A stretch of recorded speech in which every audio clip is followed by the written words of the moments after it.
স্বাগত। এখন দুপুরে আপনাদের সঙ্গে রয়েছে আমি তানজিম শাফিন এবং আমি নাহিদা মিতু।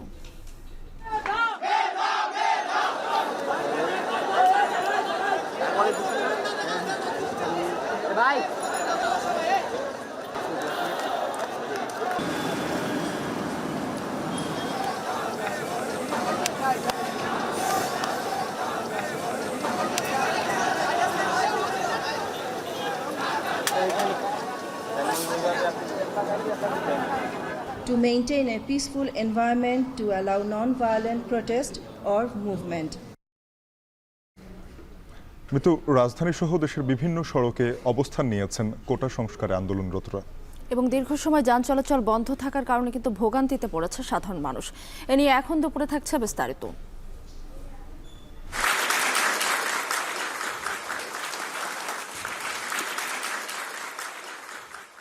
পরিবার, সংসার, বাপ মা সবকিছু ছেড়ে দিয়ে তারা ঝাঁপিয়ে পড়েছিল। তাদের এই আত্মত্যাগের মধ্য দিয়েই আমাদের বিজয় অর্জিত হয়েছে। কাজে তাদের সবসময় সর্বোচ্চ সম্মান দিতে হবে। গর্ব করে যেন তারা বলতে পারে যে আমি মুক্তিযোদ্ধা। কাজে আমার কাছে সবাই সম্মানিত, আর সেই সম্মানটা যুগ যুগ ধরে এদেশের মানুষ তাদেরকে দেবে, সেটাই আমরা চাই। প্রধানমন্ত্রী শেখ হাসিনা বলেছেন যে যে দলই সমর্থন করেন স্বাধীনতা ও মুক্তিযুদ্ধের প্রতি সম্মান দিতে হবে। এবং ৪৮ জনকে দেওয়া ফেলোশিপ পুরস্কার অনুষ্ঠানে তিনি আরও বলেন, গবেষণায় সর্বোচ্চ আন্তরিক সরকার। এ নিয়ে এখন দুপুরে থাকছে বিস্তারিত। তবে শুরুতে কোটা সংস্কার আন্দোলনের প্রসঙ্গ। রাজধানী সহ দেশের বিভিন্ন স্থানে সড়কে অবস্থান নিয়েছে কোটা সংস্কারে আন্দোলনকারীরা। অবরোধে বন্ধ হয়েছে যান চলাচল। এতে চলাচলে সারা দেশে চরম দুর্ভোগে পড়েছে সাধারণ মানুষ। এ নিয়ে খোঁজ রাখছেন আমাদের সহকর্মীরা। প্রথমেই যাব রাজধানীর কুড়িলে, আছেন আজহার লিমন। লিমন, শিক্ষার্থীরা কতক্ষণ ধরে সড়কে যান চলাচল বন্ধ করে রেখেছেন, বিস্তারিত জানাবেন এবং দুর্ভোগ কেমন দেখছেন সাধারণ মানুষের, সেটিও জানতে চাই। আমরা এখন আছি কুড়িল বিশ্ব রোড এলাকায়। এখানে যে মোড়টি, এর দুই পাশের সড়ক, অর্থাৎ আসার সড়ক এবং যাবার সড়ক দুটি কিন্তু শিক্ষার্থীরা বন্ধ করে রেখেছে। মূলত এখানে যারা এই সড়ক অবরোধ করে আন্দোলন করছে কোটার বিরুদ্ধে, তারা মূলত বিভিন্ন স্কুল কলেজের শিক্ষার্থীরাই আমরা দেখছি। এই ক্যান্টনমেন্টের ভেতরে যে সরকারি বেসরকারি স্কুলগুলো রয়েছে, বাইরের যে সরকারি বেসরকারি কলেজগুলো রয়েছে, এবং যাদের আজকে এইচএসসি পরীক্ষা ছিল, তারাও পরীক্ষা শেষ করে এসে এখানে আন্দোলনে যোগ দিয়েছে। এবং বলতে পারি যে বেলা 11:30 থেকে তো শুরু হয়েছে, এই এখন পর্যন্ত প্রায় 4 ঘন্টা ধরে তারা কিন্তু এই সড়ক অবরোধ করে রেখেছে।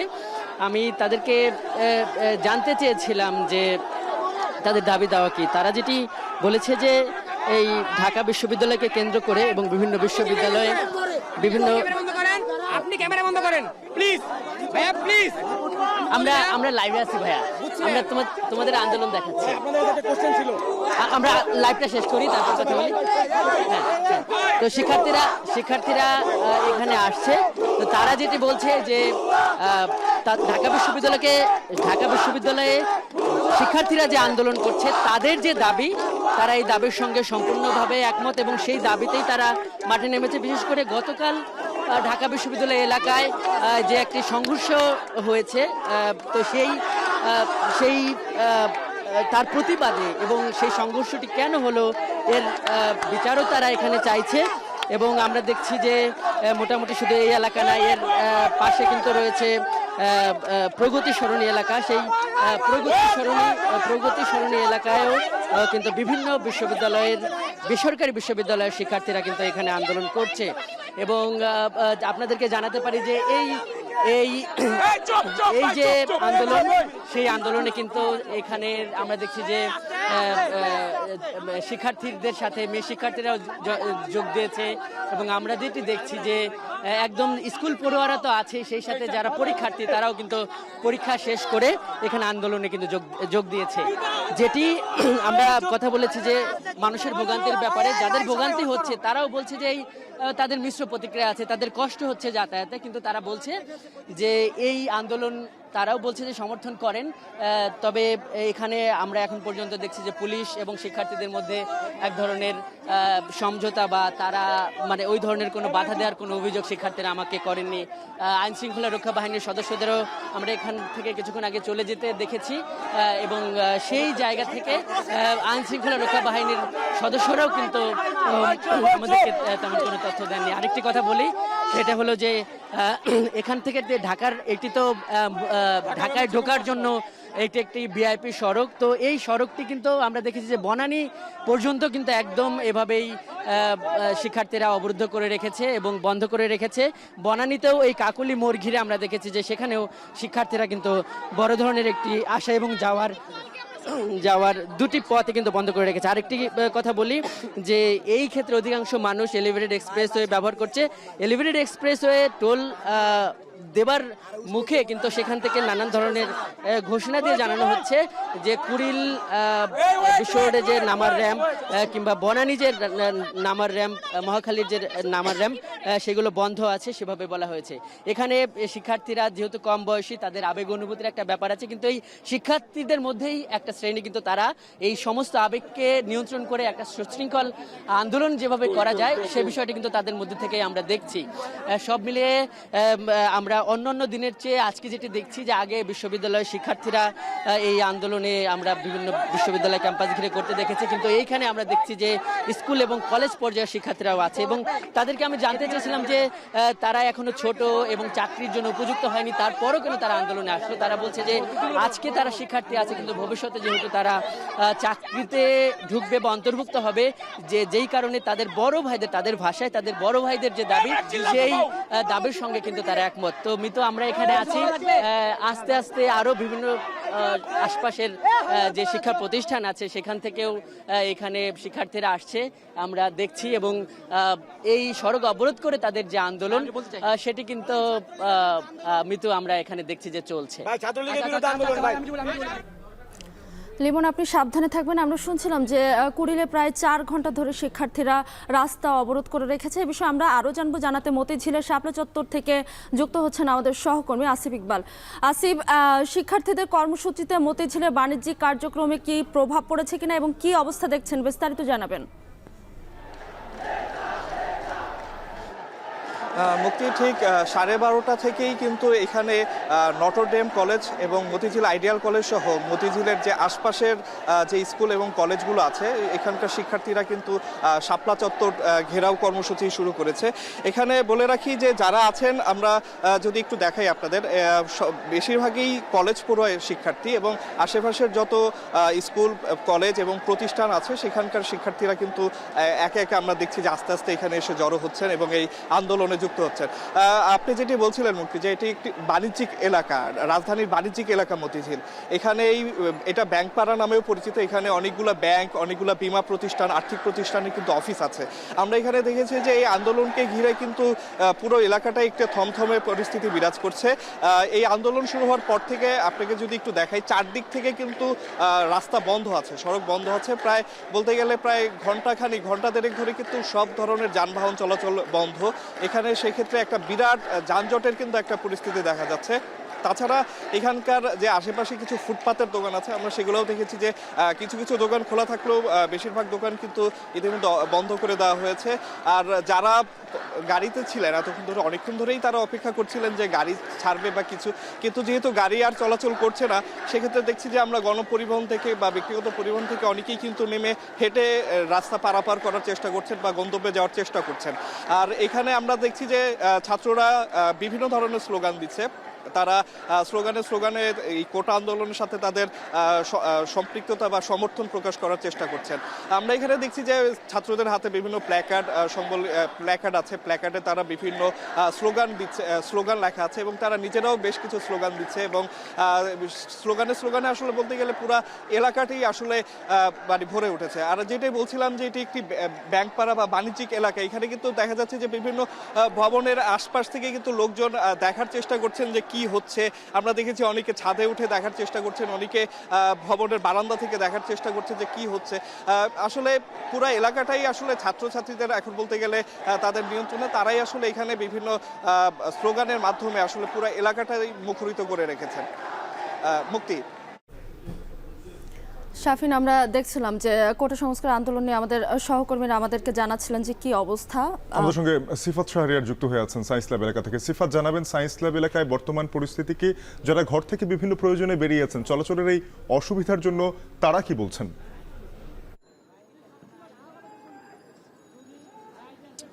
এইখানে যারা স্বাভাবিকভাবে যে চলাচলকারী যারা আসছেন তারা তো এখানে চলার অবস্থায় নেই শাফিন। এখন এখানে থমথমে অবস্থা বিরাজ করছে এবং প্রায় 3 ঘন্টা যাবৎ শুধুমাত্র আমরা গত কয়েকদিন যেটি দেখেছি যে ঢাকা বিশ্ববিদ্যালয় সহ অন্যান্য বিশ্ববিদ্যালয়ের শিক্ষার্থীরা এই কোটা আন্দোলন করছিল, তবে আজকে এক দফা কোটা সংস্কারের দাবিতে বিভিন্ন কলেজ থেকে ঢাকার সিটি কলেজ, নূর মোহাম্মদ এবং ঢাকা কলেজের যে শিক্ষার্থীরা অর্থাৎ কলেজ পড়ুয়া যে শিক্ষার্থীরা রয়েছে তারা আজকে তাদের যে কোটা সংস্কারের দাবিতে তারা মাঠে নেমেছে এবং এখানে নিউ মার্কেট কিংবা ঢাকা কলেজের পাশ থেকে ছাত্রলীগ যারা রয়েছে তাদের সাথে এ পাশে বিক্ষোভকারী যারা শিক্ষার্থী রয়েছে তাদের কয়েক দফায় ইতিমধ্যে ধাওয়া পাল্টা ধাওয়া হয়ে গেছে এবং ইট পাটকেল নিক্ষেপ চলছে এবং শিক্ষার্থীরা একবার এগিয়ে যাচ্ছে, আরেকবার ছাত্রলীগ এগিয়ে আসছে এবং আমরা যেটি দেখেছি এখন শিক্ষার্থীরা সামনের দিকে এগিয়ে যাচ্ছে এবং এই সায়েন্স ল্যাবে মোড়ে এই মুহূর্তে যান চলাচল বন্ধ রয়েছে এবং স্বাভাবিক যে চলাচল সেটিও অনেকটা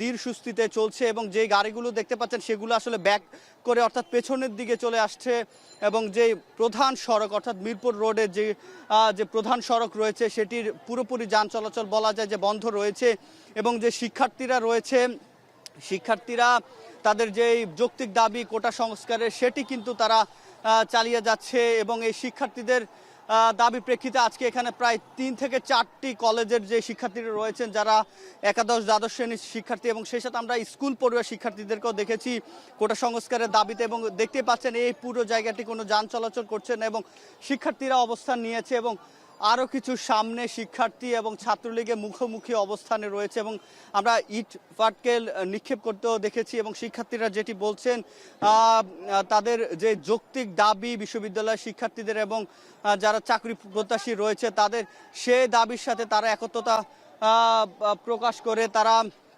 আজকে মাঠে নেমেছে এবং কয়েকজনকে আমরা আহত হতে দেখেছি। আপনি দেখতে পাচ্ছেন যে কাঁধে করে আহত একজনকে ধরে নিয়ে আসা হচ্ছে এবং এই যে শিক্ষার্থী যারা রয়েছে কিছুক্ষণ পর পরেই আমরা দেখছি যে তাদের সাথে ছাত্রলীগের যে ধাওয়া পাল্টা দেওয়া সেটি চলছে এবং শিক্ষার্থীরা যেটি বলছে তাদের যে ন্যায্য অধিকার এবং কোটা সংস্কারের যে এক দফা দাবি আদায় সে দাবি আদায়ে শিক্ষার্থীরা অনড় এবং তারা বলছে দাবি আদায় না হওয়া পর্যন্ত তারা মাঠে থাকবেন এবং যে রাজপথের যে লড়াই সেটি তারা চালিয়ে যাবেন এবং আমরা যেটি দেখছি যে সায়েন্স ল্যাবের আশপাশের যে সড়ক রয়েছে ঢাকা কলেজ কিংবা নীলক্ষেতগামী যেই গাড়িগুলো রয়েছে কিংবা মিরপুর রোড হয়ে যে গাড়িগুলো যাবে সে প্রত্যেকটি গাড়ির যে চলাচল সেটি বন্ধ রয়েছে এবং শিক্ষার্থীরা তাদের যে কোটা সংস্কারের যে দাবি সেটি নিয়ে কিন্তু এখানে অবস্থান নিয়েছে এবং আমরা কিছুক্ষণ আগে পুলিশ এবং ছাত্রলীগ তাদেরকে ধাওয়া করতে দেখেছি এবং তারা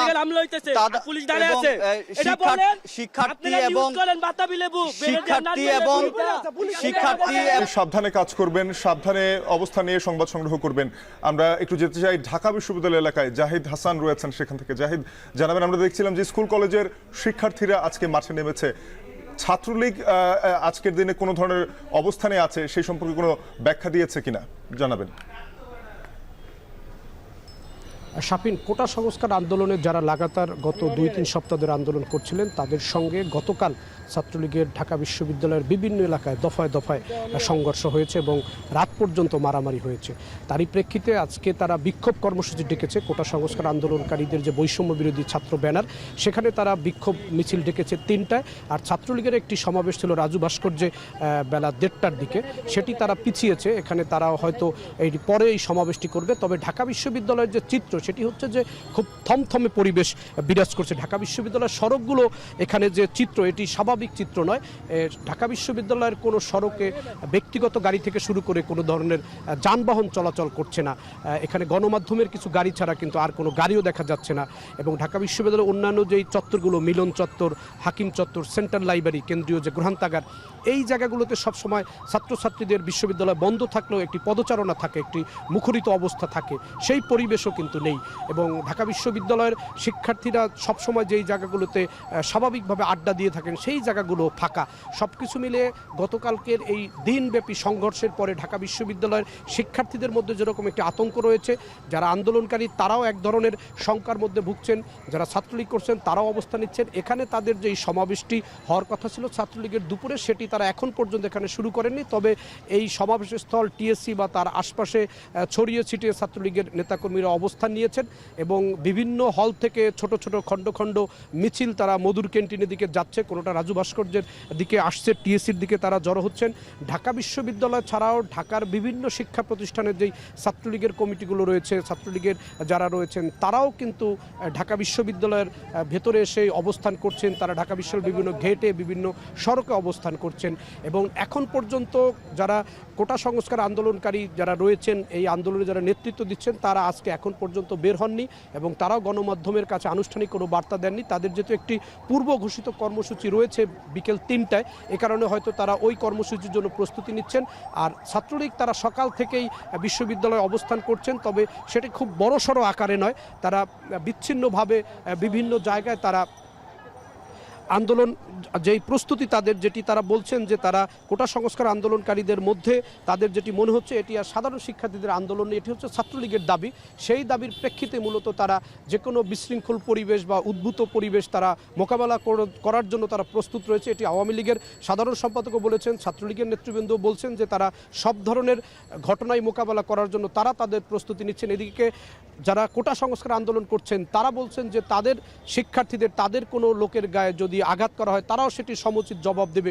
সব কিছু মিলিয়ে সব পক্ষের মধ্যে একটি উত্তেজনা, একটি চাপা ক্ষোভ এবং ঢাকা বিশ্ববিদ্যালয়ে কিন্তু একটি থমথমে পরিবেশ রয়েছে।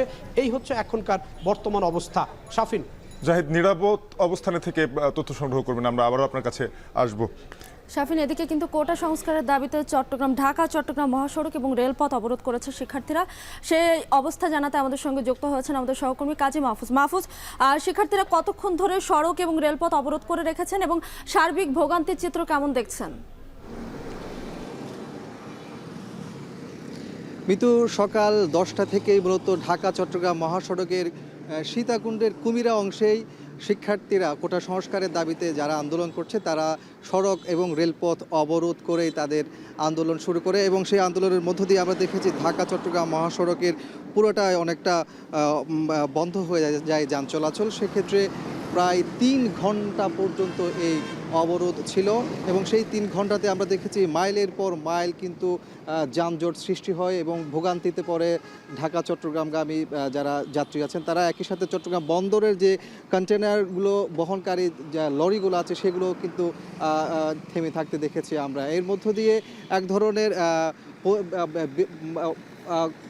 পরিস্থিতি সৃষ্টি হয়েছে যেটিতে মানুষ বেশ ভোগান্তির মধ্যে পড়েছে। তবে একটার পর থেকে আমরা দেখেছি পরিস্থিতি অনেকটা স্বাভাবিক হতে শুরু করেছে। যারা আন্দোলন করেছে কোটা সংস্কারের দাবিতে তারা সড়ক থেকে সরে যাওয়ার মধ্য দিয়েই মূলত রাস্তাতে যান চলাচল স্বাভাবিক হয়েছে। আমরা সেই দৃশ্যগুলো দেখতে পাচ্ছি। এখন আমরা সেই দৃশ্যগুলো দেখছি যে মূলত স্বাভাবিক হয়েছে যান চলাচল। এবং এখানে যারা কোটা সংস্কারের দাবিতে আন্দোলন করছে তাদের সাথে কোটা সংস্কার আন্দোলনের বিরোধী পক্ষের মধ্যে আমরা পাল্টা ধাওয়ার ঘটনাও দেখেছি। তো এই মুহূর্তে অনেকটা পুলিশের উপস্থিতিতে, আইন শৃঙ্খলা রক্ষাকারী বাহিনীর উপস্থিতিতে পরিস্থিতি স্বাভাবিক হতে শুরু করেছে, যান চলাচল অনেকটা স্বাভাবিক হয়েছে আমরা এমনটি দেখতে পাচ্ছি চট্টগ্রাম ঢাকা মহাসড়কে। তো এই ছিল আমার কাছে চট্টগ্রামের চট্টগ্রাম মহাসড়কের অবরোধের সবশেষ তথ্য। মিতু। শাফিন, আমরা দেখছিলাম যে দীর্ঘ সময় ঢাকা চট্টগ্রাম সড়ক আর রেলপথ অবরোধ করায় কিন্তু সেখানকার মানুষ খুব ভোগান্তিতে রয়েছে। মিতু, ঢাকা বরিশাল মহাসড়কে রয়েছেন সহকর্মী ফিরদৌস সোহাগ। ফিরদৌস, জানাবেন যে যান চলাচল বন্ধ হয়, আমরা শুনেছি যে যানজটের তৈরি হয়েছে, সবশেষ কি পরিস্থিতি রয়েছে? শাফিন, আপনাকে ধন্যবাদ।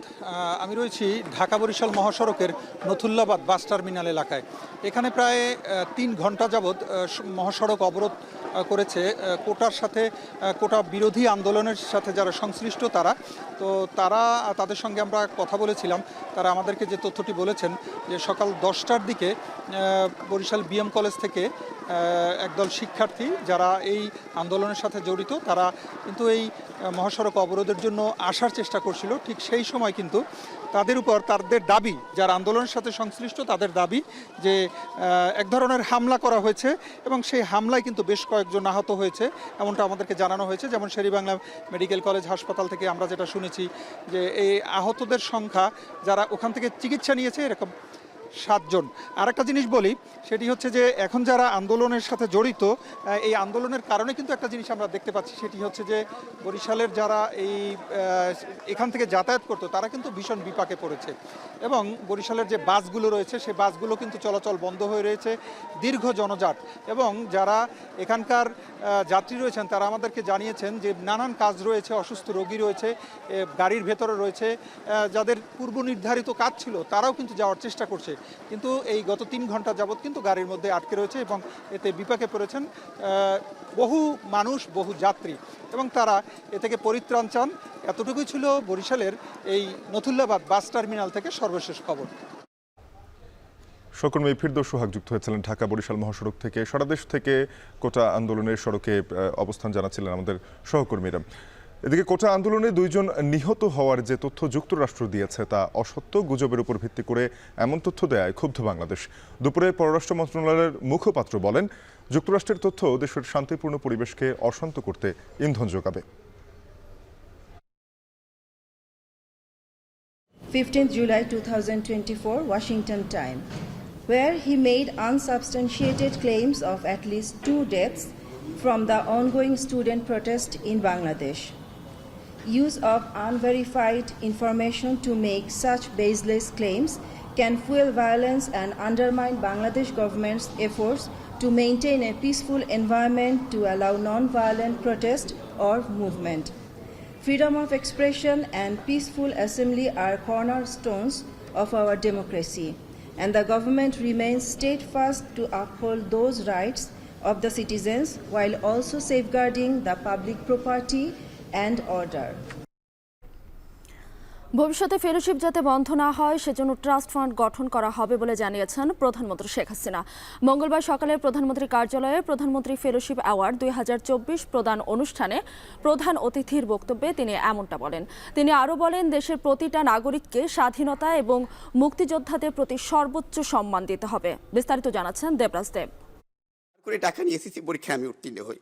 শমশের সর্দার 2024 সালের জেলার শ্রেষ্ঠ ইনোভেটর ভূষিত হই, যা আমার কাজের গতিকে আরো বাড়িয়ে দেয়। মাদারীপুরের মিয়ারচর প্রাথমিক বিদ্যালয়ের সহকারী শিক্ষক উচ্চতর শিক্ষার জন্য যাচ্ছেন যুক্তরাষ্ট্রের হার্ভার্ড বিশ্ববিদ্যালয়ে। তিনি সহ 48 জন শিক্ষক, চিকিৎসক ও সরকারি কর্মকর্তারাও উচ্চ শিক্ষার জন্য পাড়ি জমাবেন পৃথিবীর বিভিন্ন দেশে। প্রতি বছরের ধারাবাহিকতায় এবারও মঙ্গলবার সকালে নিজ কার্যালয়ে প্রধানমন্ত্রী ফেলোশিপ অ্যাওয়ার্ড 2024 প্রদান করলেন প্রধানমন্ত্রী শেখ হাসিনা। ফেলোশিপ পুরস্কার প্রদান শেষে বক্তব্য দেন প্রধানমন্ত্রী।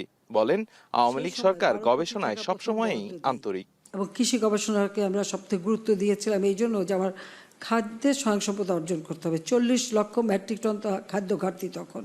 এরপরে যখন আমরা পরবর্তী বাজেট দিই সেখানে আমি 100 কোটি টাকা আলাদাভাবে একটা থোক বরাদ্দ রেখে দিই গবেষণা এবং কম্পিউটার শিক্ষা, প্রযুক্তি শিক্ষা। কারণ আমাদের তখন সব কিছুই তো অ্যানালগ ছিল, সব টেলিফোন অ্যানালগ, মোবাইল ফোন কারো হাতেই ছিল না বলতে গেলে, ডিজিটাল কোনো ব্যবস্থা ছিল না, কেউ কম্পিউটার ব্যবহার করতো না, এই এক ধরনের একটা অবস্থা ছিল। যা হোক আমরা ব্যবস্থা নিই। এ সময় বিএনপি সরকার ফেলোশিপ বন্ধ করে দেওয়ার সমালোচনা করে প্রধানমন্ত্রী বলেন, ভবিষ্যতে ফেলোশিপ চালু রাখতে ট্রাস্ট ফান্ড গঠন করা হবে। তিনি আরো বলেন, এ পর্যন্ত প্রধানমন্ত্রী ফেলোশিপে ৩৩৬ কোটি টাকা খরচ হয়েছে। যখন 2001-এ সরকার আসতে পারলাম না, বিএনপি ক্ষমতা এসেই আমাদের সেই ফেলোশিপটা বন্ধ করে দিল। এই বন্ধ করার ফলে অনেকে মাঝপথেই তাদের ওখান থেকে ছেড়ে চলে আসতে হয়েছিল, আর অনেকে কষ্ট করে থেকে গিয়েছিল সেটা সম্পন্ন করতে, আর অনেকে যাবার সুযোগই পায়নি। আমার কাছে অবাক লাগে যে এই যে মাঝপথে বন্ধ করে দেওয়াতে কত মানুষই বিপদে পড়েছিল এবং অনেকে সম্পন্ন না করে চলে আসতে হলো। যাক, 2008 পর্যন্ত, সেই 2001 থেকে 8 আরেকটা অন্ধকার সময় আমরা পার করেছি। এ সময় তিনি ফেলোশিপ প্রাপ্তদের উচ্চশিক্ষা শেষে দেশে ফিরে দেশের উন্নয়নে অভিজ্ঞতা কাজে লাগানোর আহ্বান জানান। বলেন, দেশ ও দেশের স্বাধীনতা সংগ্রামের প্রতি শ্রদ্ধাশীল থাকতে হবে। কারণ একটা কথা মনে রাখবেন যে এই টাকাটা আমার জনগণের টাকা, তাদের মাথার ঘাম পায়ে ফেলে এই টাকাটা তারা অর্জন করে আপনাদের উচ্চশিক্ষা দিচ্ছে। কাজে সেই জনগণ যেন সেবাটা পায় সেদিকে বিশেষভাবে দৃষ্টি দিতে হবে। দেবরাজ দেব, এখন, ঢাকা। এখন দুপুরে নিচ্ছে ছোট্ট একটা বিরতি, ফিরবো কিছুক্ষণের মধ্যেই, সঙ্গে থাকুন।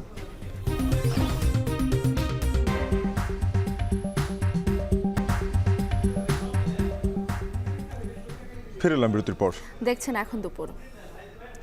শাফিন, রাজধানীতে কিন্তু দিন দিন মশার উৎপাত বেড়েই চলেছে এবং এর সঙ্গে কিন্তু লাফিয়ে লাফিয়ে বাড়ছে সিটি কর্পোরেশনের মশক নিধন ব্যয়। এবং গত 12 বছরের হিসেব করলে দেখা যাচ্ছে যে প্রায় 1200 কোটি টাকা খরচ হয়েছে এই মশক নিধনেই। প্রতি বছর প্রায় গড়ে 100 কোটি টাকার মতো খরচ হয়েছে। অন্যদিকে কিন্তু আরেকটি বিষয় রয়েছে যে বহির্বিশ্বে ফগিং সিস্টেম মশা নিধনে নিষিদ্ধ এবং একই সাথে এই যে কীটনাশক প্রয়োগ সেটাকেও নিরুৎসাহিত করা হয়। তবে বাংলাদেশের চিত্র একেবারেই ভিন্ন। বিশেষজ্ঞরা বলছেন যে বিজ্ঞান ভিত্তিক মশক নিধন করতে হবে এবং সেটি সারা বছর, শুধুমাত্র মশক ওই যে প্রজনন মৌসুম সেখানে নিধন করলে হবে না, সারা বছর ধরে এই প্রক্রিয়া চলতে থাকবে। এ নিয়ে সহকর্মী দেলোয়ার দোলনের প্রতিবেদন দেখব। মশার উৎপাত নিয়ে অস্বস্তি বেড়েছে রাজধানীর বিভিন্ন এলাকায়, যা থেকে নগরবাসীকে মুক্তি দিতে বছরের পর বছর ফগিং ও কীটনাশক ছিটিয়ে যাচ্ছে ঢাকার 2 সিটি কর্পোরেশন। এর সঙ্গে সময়ে সময়ে যুক্ত হয়েছে ড্রোন উড়িয়ে মশা ও লার্ভার উৎস শনাক্তকরণ। জলাধারে ছাড়া হয়েছে গাপ্পি মাছ, ব্যাঙ, হাঁস ও তেলাপিয়া মাছ। এসব কার্যক্রমের পরেও মশার আক্রমণ কমেনি রাজধানীতে, যার হিসাব মেলানো যায় বিভিন্ন হাসপাতাল থেকে পাওয়া ডেঙ্গু রোগীর পরিসংখ্যান থেকেই। সাম্প্রতিক এক গবেষণায় দেখা গেছে মাত্র 3 মাসের ব্যবধানে শুধু ঢাকাতেই মশা বেড়েছে দ্বিগুণ। অন্যদিকে বৃষ্টিতেই হরহামেশায় ডুবছে নগরী।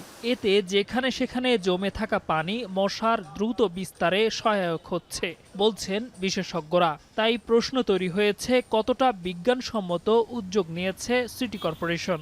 প্রত্যেকটা ওয়ার্ডকে 10টি ভাগে ভাগ করে প্রত্যেকটা ওয়ার্ডে একটি করে কমিটি করতে হবে। এই কমিটির মধ্যে থাকবে ক্লিনার, আরেকজন ব্যক্তি থাকবে যে নাকি প্রত্যেক বাসাবাড়িতে গিয়ে গিয়ে নাগরিককে সম্পৃক্ত করবে কিভাবে সে নিজে মশা নিয়ন্ত্রণ করতে পারে।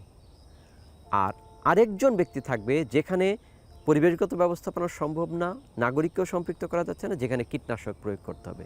আরেকজন ব্যক্তি থাকবে যে নাকি এইটাকে টোটাল মনিটর করবে, সিটি কর্পোরেশনকে রিপোর্ট করবে।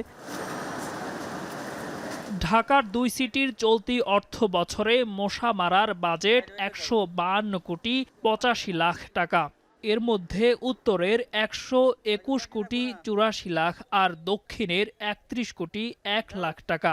আর গত 12 বছরে ঢাকায় মশা মারার আয়োজনে খরচ হয়েছে 1200 কোটি টাকা। এ বাজেটের টাকা ব্যয় হয়েছে মশা নিয়ন্ত্রণের নানা যন্ত্রপাতি, কীটনাশক সহ আরও অনেক কাজে, যা মশক দমনের বিজ্ঞানভিত্তিক গবেষণায় গুরুত্ব পায়নি বলে অভিযোগ রয়েছে। সমন্বিত মশক ব্যবস্থাপনাটা আসলে কি যদি আমি বলি, প্রথম হচ্ছে পরিবেশগত ব্যবস্থাপনা, দ্বিতীয় হচ্ছে জীবজ নিয়ন্ত্রণ বা বায়োলজিক্যাল কন্ট্রোল, তৃতীয় হচ্ছে কীটনাশক বা কেমিক্যাল, চতুর্থ হচ্ছে জনগণকে সম্পৃক্ত করা। এই 4টিকে একসঙ্গে করে আমরা যদি এটিকে বিজ্ঞানভিত্তিক প্রয়োগ ঘটাতে পারি তখনই মশার নিয়ন্ত্রণ হবে। দিনের পর দিন ফগিং ও মাত্রাতিরিক্ত কীটনাশক প্রয়োগে ক্ষতির মুখে পড়ছে জীববৈচিত্র্য, সেই সঙ্গে ঝুঁকিতে পড়েছে জনস্বাস্থ্য, বলছেন এ গবেষক। সিটি কর্পোরেশন যারা ফগিং করছে এবং আমরা নিজেরাও বাসা বাড়িতে কিন্তু আমরা ফগিং করি, অনেকে প্রাইভেট প্রপার্টি নিজেরাই করে, সেখানে সঠিক মাত্রায় প্রয়োগ করছে কিনা, জনস্বার্থে যতটুকু নিয়ম রয়েছে কেউ যদি তার থেকে বেশি করে থাকে তাহলে কিন্তু আমাদের প্রকৃতিতে এবং মানুষের স্বাস্থ্যের প্রতি এটা একটা বিরূপ প্রতিক্রিয়া থাকবেই। আইন করে মশা নিধনে ফগিং নিষিদ্ধ করেছে বিভিন্ন দেশ, কমিয়ে আনা হয়েছে কীটনাশক প্রয়োগ। যদিও বাংলাদেশে এ চিত্র ভিন্ন, তাই অ্যাডিস নিয়ন্ত্রণে সমন্বিত ব্যবস্থাপনার পাশাপাশি সারা বছর জুড়েই মশক দমনে কার্যক্রম অব্যাহত রাখার পরামর্শ বিশেষজ্ঞদের। দেলোয়ার দোলন, এখন, ঢাকা। সিরাজগঞ্জে বন্যা পরিস্থিতির কিছুটা উন্নতি হয়েছে। এরই মধ্যে অধিকাংশ নিম্নাঞ্চল ও চরাঞ্চলের ঘরবাড়ি, হাটবাজার ও রাস্তাঘাট থেকে নেমে এসেছে পানি। তবে পানি কমার সাথে সাথে বেড়েছে দুর্ভোগ, ক্ষয়ক্ষতি বেড়েছে। একই চিত্র ফরিদপুরেও ফসলি জমি তলিয়ে যাওয়ায় সেখানে চাষিরা ক্ষতিগ্রস্ত হচ্ছেন। এই বিষয়ে আমরা বিস্তারিত জানতে চাই। সিরাজগঞ্জ থেকে আমাদের সঙ্গে যুক্ত হবেন সহকর্মী রিফাত রহমান এবং ফরিদপুর থেকে আছেন মফিজুর রহমান শিপন। শিপন, আপনি বৃষ্টিতে ভিজছেন, এই যে ফসলের জমি তলিয়ে গেছে, চাষিদের কি পরিমাণ ক্ষতি হলো? আমি এই বিষয়ে কথা বলেছিলাম ফরিদপুর কৃষি সম্প্রসারণ অধিদপ্তরের যিনি উপপরিচালক আছেন রফিকুল ইসলাম। তিনি বলেছেন যে ফরিদপুর অঞ্চলে পানির প্রয়োজন, তবে চরাঞ্চলের যে নিম্ন অঞ্চল রয়েছে সেখানে কিন্তু যে পাটগুলো রয়েছে সে পাট কিন্তু মাঝাব পর্যন্ত পানিতে নিমজ্জিত হয়েছে, যে কারণে বাধ্য হয়ে পাটটি পরিপক্ত হওয়ার আগে কিন্তু কেটে জাগ দিতে হয়েছে। অন্যদিকে চরাঞ্চলের যে বাদাম এবং তিল ছিল সেগুলো পুরোটাই পানির নিচে নেমে গেছে, যে কারণে ওই ফসল থেকে কৃষকের কোনো লাভ হবে না এমনটি তারা বলেছে। এবং কৃষকরা দাবি করেছেন যে প্রত্যেকটি বাদাম খেতে বিঘা প্রতি তাদের প্রায় 15,000 টাকার বেশি খরচ হয়েছে, যে কারণে তাদের আর্থিকভাবে ব্যাপক ক্ষতি হবে। তো কৃষি সম্প্রসারণ বলছে যে ফরিদপুর জেলায় চরাঞ্চলে 4,500 হেক্টর জমিতে কৃষি বাদামের আবাদ হয়েছিল। তো এই কথা বলছে। আর অন্যদিকে বলতে হয় যে পানি বৃদ্ধির ফলে ফরিদপুর এবং রাজবাড়ীর প্রায় 4টি উপজেলাতে 10টি ইউনিয়নে পানি নিম্নাঞ্চল প্রবেশ করেছে। বিশেষ করে নদীর তীরবর্তী অঞ্চলে পানি প্রবেশ করার কারণেই কিন্তু তারা বেশ ক্ষতিগ্রস্ত হয়েছে এবং যাতায়াতের সমস্যা হয়েছে। তো সবচেয়ে ফরিদপুরের সর্বশেষ পানি বৃদ্ধির খবর এই ছিল। এখানেও বৃষ্টি হচ্ছে আমরা দেখছি ফরিদপুরে, সেখানে আরো পানি বাড়তে পারে যে ফসলি জমিগুলো তলিয়ে আছে। এ পর্যায়ে আমরা একটু সিরাজগঞ্জের খবর জানবো, সেখান থেকে যুক্ত আছেন রিফাত রহমান। রিফাত, এখন বন্যা পরিস্থিতি কেমন দেখছেন এবং যারা বন্যা দুর্গত রয়েছে তাদের জন্য আসলে প্রশাসন থেকে কি ধরনের ব্যবস্থা নেওয়া হচ্ছে জানাবেন?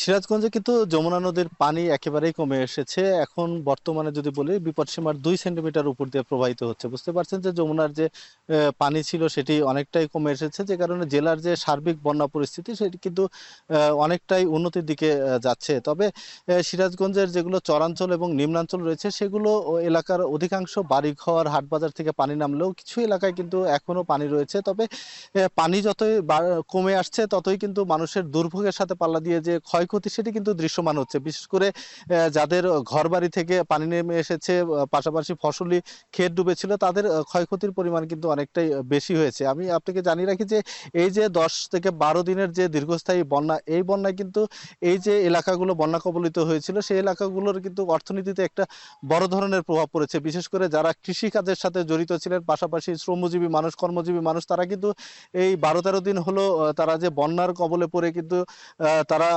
কর্মহীন হয়ে ছিল, যে কারণে এই যে মানুষের যে অর্থনৈতিক একটি ঘাটতি তৈরি হয়েছে এই কয়েকদিনে, তার প্রভাব কিন্তু এখন বোঝা যাচ্ছে। বিশেষ করে তারা যাদের বাড়িঘর ক্ষতিগ্রস্ত হয়েছে তারা সেই বাড়িঘর মেরামতের যে অর্থ সেটি যোগানে কিন্তু হিমশিম খেতে হচ্ছে তাদেরকে। পাশাপাশি যে ফসলের যে ক্ষতি হয়েছে, আপনাকে জানিয়ে রাখি যে সিরাজগঞ্জের প্রায় 6,525 হেক্টর ফসলি জমির যে ফসলগুলো ছিল সেগুলো কিন্তু ক্ষতিগ্রস্ত হয়েছে এবং কৃষি বিভাগের তথ্য মতে প্রায় 60 কোটি টাকার ক্ষতি হয়েছে। এই যে কৃষকরা যে ক্ষতিগ্রস্ত হয়েছে, তাদের যে ফসল ক্ষতি হয়েছে সেটি কিন্তু আসলে পুষিয়ে উঠতে তাদের দীর্ঘ সময় লেগে যাবে বলে আমাদেরকে তারা জানিয়েছেন। তাছাড়া মাছের যে ঘের ছিল সেগুলো পানিতে ভেসে গেছে। পাশাপাশি ব্যবসা বাণিজ্যের যে একটা ক্ষতি হয়েছে সেটি কিন্তু নিরূপণে তারা কিন্তু সরকারের সহযোগিতা চেয়েছেন। তবে জেলা প্রশাসনের পক্ষ থেকে যেটি জানানো হয়েছে যে আসলে ত্রাণ বিতরণ কার্যক্রম চলছে, পাশাপাশি তাদের যে পুনর্বাসনের ব্যবস্থা করা সেই উদ্যোগ কিন্তু জেলা প্রশাসনের পক্ষ থেকে নেওয়া হয়েছে। তবে বন্যা কবলিত মানুষ যেটি বলছেন যে আসলে সাময়িক যে ত্রাণ বিতরণ চলছে, এটি তাদের যে সাময়িক যে দুর্ভোগ সেটি তাদের কিন্তু দূর হবে। তবে তারা যে এই যে ক্ষতির মুখে পড়েছে সে ক্ষতি পুষিয়ে উঠতে কিন্তু তাদের দীর্ঘ সময় কিন্তু তাদেরকে লেগে যাবে। কারণ যে অর্থনৈতিক সংকট যে তৈরি হয়েছে সে সংকট আসলে দূর করা অনেকটাই কষ্ট হবে বলে আমাদেরকে জানিয়েছেন। তো মিতু, সিরাজগঞ্জের বন্যা পরিস্থিতি নিয়ে এই ছিল আমার কাছে সবশেষ। বন্যা পরিস্থিতির সবশেষ অবস্থা জানাতে যুক্ত ছিলেন আমাদের সহকর্মীরা, এবং এর সঙ্গে এখন দুপুরে নিচ্ছে আরও একটা বিরতি। একটু পরে ফিরে আসছি, আবারও সঙ্গে থাকুন।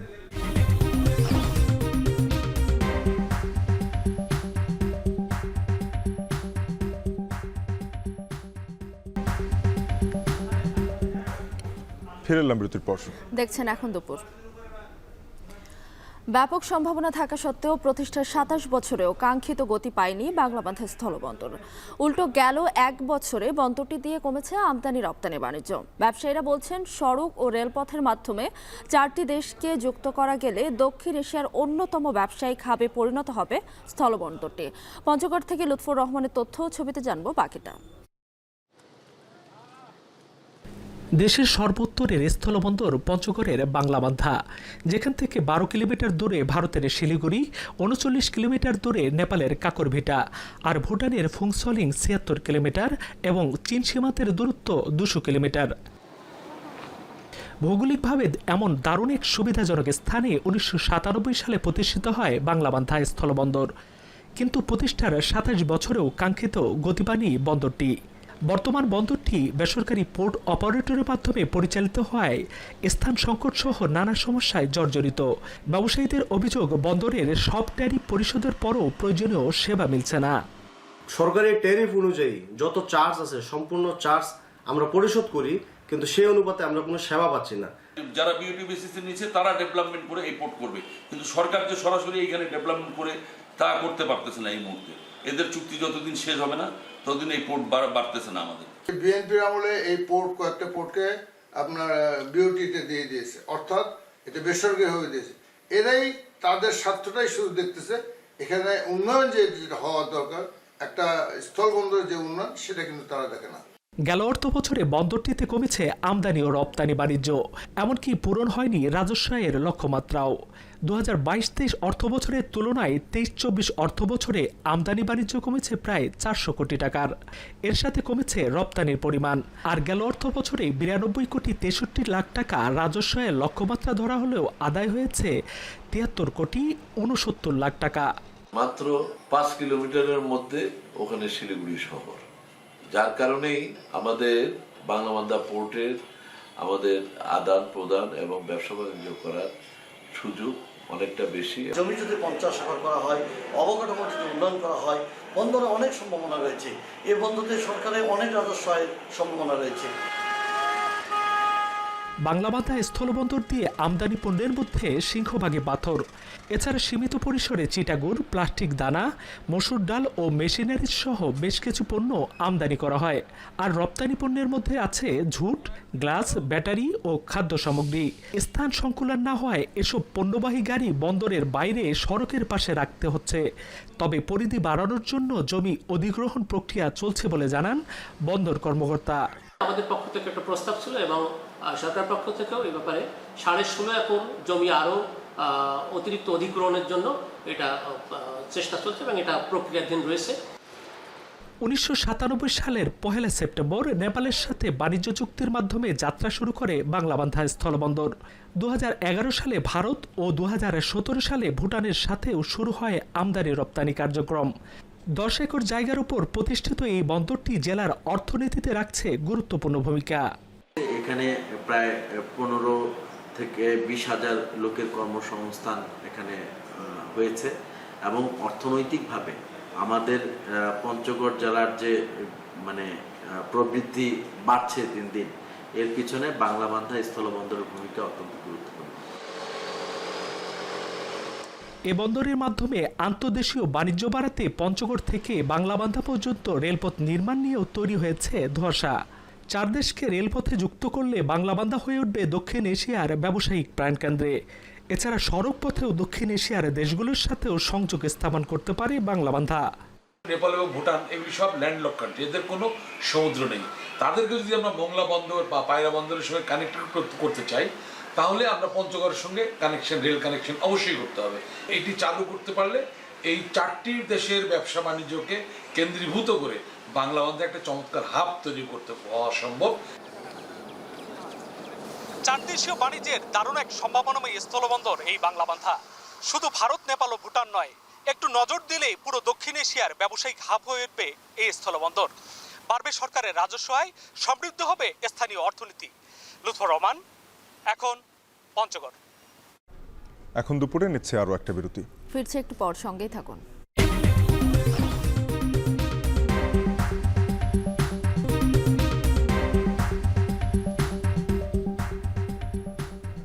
বিরতির পর আবারও স্বাগত। দেখছেন এখন দুপুর। এবারে খেলার প্রসঙ্গ। পেশাদার দাবাড়ুরা আন্তর্জাতিক পর্যায়ে দেশকে তুলে ধরলেও তাদের নেই আর্থিক নিরাপত্তা। আর এমন অনিশ্চয়তায় দেশে দীর্ঘদিন ধরে দেখা মিলছে না গ্র্যান্ড মাস্টারের। জিয়াউর রহমানের মৃত্যুর পর এ নিয়ে তাই সরব হয়েছে দেশের ফেডারেশন ও দাবাড়ুরা। আরও জানাচ্ছেন সানিম মৃধা। বাংলাদেশ প্রথম গ্র্যান্ড মাস্টারের দেখা পায় 1987 সালে। শুধু বাংলাদেশই নয়, যে অর্জন ছিল পুরো উপমহাদেশই প্রথম। অথচ পরের যাত্রাটা বেশ ধীর গতির। এরই মধ্যে ভারত 85 জন গ্র্যান্ড মাস্টার পেলেও বাংলাদেশে মাত্র 5 জন। দাবার আন্তর্জাতিক পর্যায়ে সম্ভাবনা তৈরি করেও কেন গ্র্যান্ড মাস্টার পেতে দীর্ঘ সময় অপেক্ষা করতে হচ্ছে? দেশের হয়ে প্রথম এই সাফল্য বয়ে আনা গ্র্যান্ড মাস্টার নিয়াজ মুর্শিদেরই বা কি মত? একই সাথে ফেডারেশনের কাছেই এর কি ব্যাখ্যা আছে? নার্সারিংটার অভাব ছিল এবং আপনার এটা বিশেষ করে এটা বেশি উপেক্ষিত হয়েছে আপনার 90s এবং 2000-এর দিকে। বর্তমান সময় বরং একটু চেষ্টা করা হচ্ছে, কিন্তু যে ডেফিসিটটা আপনি আগে রেখে আসছেন ওটাকে পূর্ণ করা খুব মুশকিল। মেধার খেলা দাবা, কিন্তু এখন এই মেধার সাথে আবার টেকনিক্যালি অনেক কিছু ডেভেলপ করেছে, যেটাতে আমি মনে করি যে আমাদের যারা প্লেয়ার আছে তাদেরকে আমরা সুযোগ সুবিধা সেভাবে আমরা প্রোভাইড করতে পারছি না। বাংলাদেশে গ্র্যান্ড মাস্টার হয়েও নেই আর্থিক নিরাপত্তা। ফলে দাবাকে পেশা হিসেবে নেওয়াটা আদর্শ হিসাবে দেখছেন না খোদ এই সংগঠনের সাধারণ সম্পাদক। একই মত দেশের প্রথম গ্র্যান্ড মাস্টারেরও। বলেন, সবাইকে আর্থিক অনুদান দেওয়ার সুযোগ না থাকলেও গ্র্যান্ড মাস্টারদের জন্য মাসিক ভাতা দেওয়া উচিত। কারণ প্রফেশনালিজম গ্রো করা সম্ভব না যদি গভর্নমেন্ট থেকে কিছুটা সাপোর্ট না আসে। গ্র্যান্ড মাস্টার হলে আপনি স্টাইপেন্ড পাবেন, বা রিটায়ার্ড হলে আবার স্টাইপেন্ড পাবেন, এরকম একটা থাকা উচিত ছিল। এবং কিন্তু আমার মনে হয় একটা চাকরির ব্যবস্থা থাকলে খুব ভালো হতো। আমাদের দাবাতে খেলে তার জীবন জীবিকা নির্বাহ করবে, এই অবস্থা কিন্তু দাবাতে এখনো হয়ে ওঠেনি। গ্র্যান্ডমাস্টার জিয়াউর রহমান মারা যাওয়ার পরে আলোচনায় উঠে আসে দাবাড়ুদের আর্থিক নিরাপত্তার বিষয়টি। কারণ তার মতো পেশাদার খেলোয়াড়ও পরিবারকে দিয়ে যেতে পারেনি আর্থিক নিশ্চয়তা। আর এসব বিবেচনায় নিয়েই প্রয়াত গ্র্যান্ডমাস্টার জিয়ার পরিবারকে 1 কোটি টাকার একটি ফান্ড তৈরি করে দেওয়ার কথা ভাবছে তারা। প্রকল্প বাস্তবায়নে এরই মধ্যে কাজ শুরু করেছে বলে জানিয়েছেন ফেডারেশনের সাধারণ সম্পাদক। জিয়াউর রহমানের জন্য মিনিমাম 1 কোটি একটা ফিক্সড ডিপোজিট করে দেওয়া যায় কিনা সেটা আমরা অতি দ্রুত চেষ্টা করছি। মাননীয় মন্ত্রী মহোদয়কে সাথে নিয়ে আমরা মাননীয় প্রধানমন্ত্রীর কাছে আমরা যাব, লাবণ্য জিয়ার মিসেস এবং তার ছেলেকে নিয়ে। সরকার থেকে ফেডারেশনগুলো বছরে এককালীন যে বরাদ্দ পায় তাকে একেবারেই অপ্রতুল বলছে সংগঠনটির কর্তারা। মিলে না পর্যাপ্ত পৃষ্ঠপোষকতা, যে কারণে প্রতি বছর টুর্নামেন্ট আয়োজন করতেই হিমশিম খেতে হয় তাদের। এমন অবস্থায় পেশাদার দাবাড়ুদের আর্থিক নিরাপত্তার কোনো সুরাহা করতে পারছেন না তারা। যদিও শিগগিরই এ নিয়ে সরকারের কাছে প্রস্তাব তুলে ধরার কথা বলছে ফেডারেশন। আমরা এই বিষয়ে প্রধানমন্ত্রীর সাথে কথা বলবো যে আমাদের বিভিন্ন ফেডারেশনের খেলোয়াড়দের জন্য যেন একটা ফান্ড করে দেওয়া যায়, এবং এই ফান্ডটা যেন কোনো কমিটি আসার পর যেন এটাকে খরচ করতে না পারে। এটা ফিক্সড ডিপোজিট থাকবে, এটা এখান থেকেই আমাদের অন্তত শীর্ষস্থানীয় খেলোয়াড়রা যেন সেখান থেকে তাদের একটা পেমেন্ট পেতে পারে। দেশের দাবায় এখন পর্যন্ত জাতীয় চ্যাম্পিয়নশিপের পুরো আসরে আর্থিক পুরস্কার মাত্র 3 লাখ টাকা, যার মধ্যে আবার গ্র্যান্ড মাস্টার, আন্তর্জাতিক মাস্টার আর ফিদে মাস্টারদেরকেও দেয়া হয় অংশগ্রহণ ফি। সানিম মৃধা, এখন, ঢাকা। শেষ করছি এখন দুপুর। এখন টেলিভিশন ওয়েবসাইটে দেখতে ভিজিট করুন www.ekon.tv। এছাড়া যুক্ত থাকুন ফেসবুকে facebook.com/tv.ekon, আর ইউটিউবে দেখতে ভিজিট করুন youtube.com/c/ekontv।